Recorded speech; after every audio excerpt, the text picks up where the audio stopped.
Good afternoon, everybody. Good afternoon. Welcome, welcome. Should we move it now?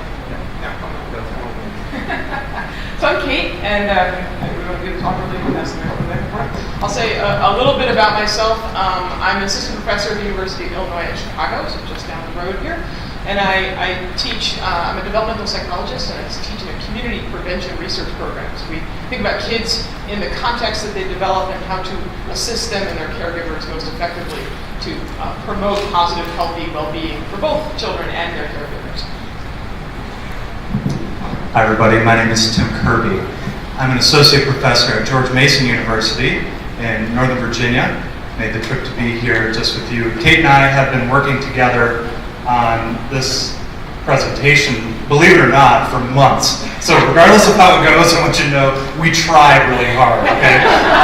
But we've been working together on these kinds of things for over 10 years. And so our ideas have developed, the research has developed, and so part of what we're going to be doing today is sharing a bit of what we've learned with you, and we're going to want to hear from you as well. All right. So, we're going to jump right in here and justify why you're here. Oh, that's the wrong direction. Okay. So the first thing to know is that we have a lot of materials associated with this presentation, and we wanted to make them all available to you. They are up on my research group's website, which is settlelab.com, setlab.com. Cute kids, check. And it's this link right here that you're looking for the workshop materials. You're welcome to peruse the live website as much as you want. But I wanted to point out that you can access the slides here. You can access some of the handouts we'll have later in the day. You can also find Tim's website there for his lab.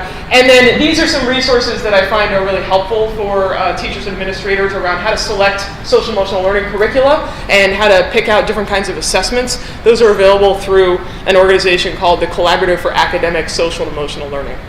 So those will all be there. They'll be there for a long time, so feel free to download them now or access them later. Okay. And otherwise, your tables have lots of materials on them, so everyone should have a stack of papers with you. I will go through those in a little bit here.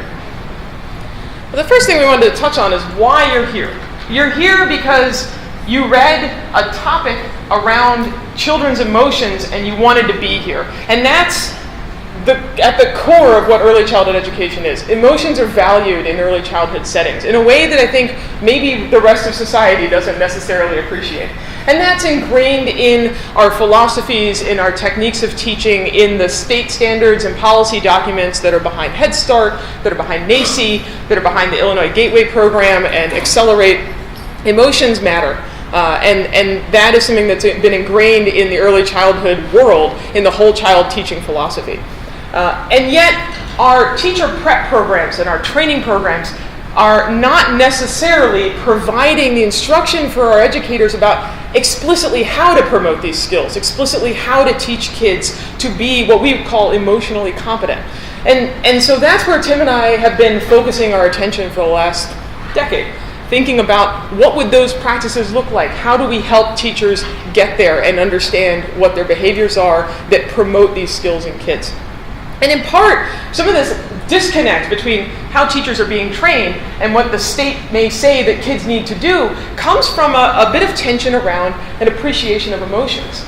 We have a wide array of beliefs and perceptions in our society about the role of emotions. Some may view emotions as something that need to be managed or swept under the rug or handled, and in a way they're inhibiting the calm classroom learning environment that we are theoretically seeking.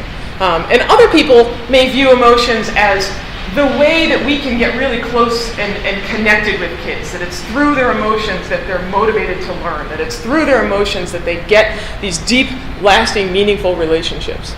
And you probably won't be that surprised that Tim and I fall more in that latter camp. We love emotions, all of them. The ones that we think of as a society as being problematic, and the ones that, all the smiles and giggles and warm cuddles that maybe picturesque classrooms might look like.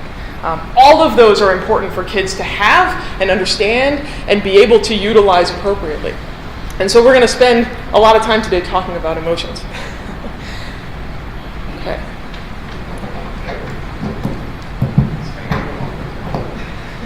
Sorry, we just have to share the one microphone here.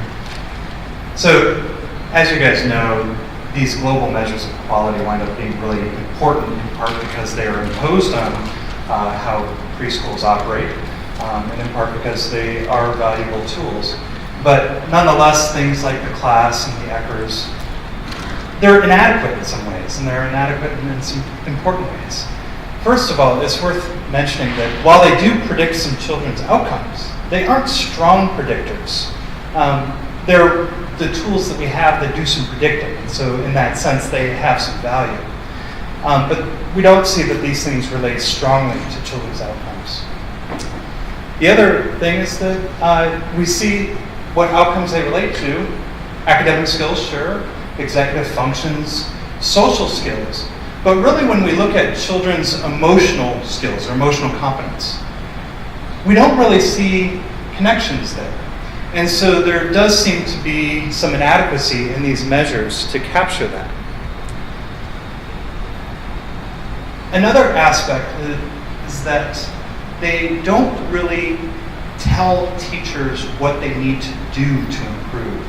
Or at least it's really hard. If you get a certain score on a certain domain, it doesn't inherently tell you what's next. What should this teacher be working on? And so there's a bit of a disconnect there. And fundamentally, and this goes back to what Kate was saying before, they don't really give teachers credit for all the things that they're doing, and specifically the things that we're talking about are the things that teachers do to promote emotional competence. Those aren't really captured, or at least not captured well. So what we're going to be sharing with you today is some work that falls under a banner that we would call EMOTERS. So you may hear us mention EMOTERS.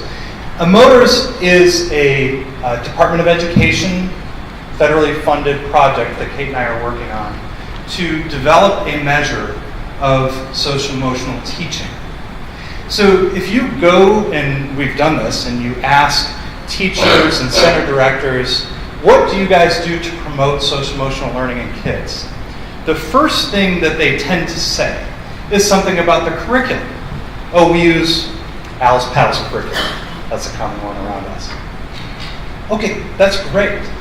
But what we know, and I believe what you probably know, is that the curriculum is only does so much.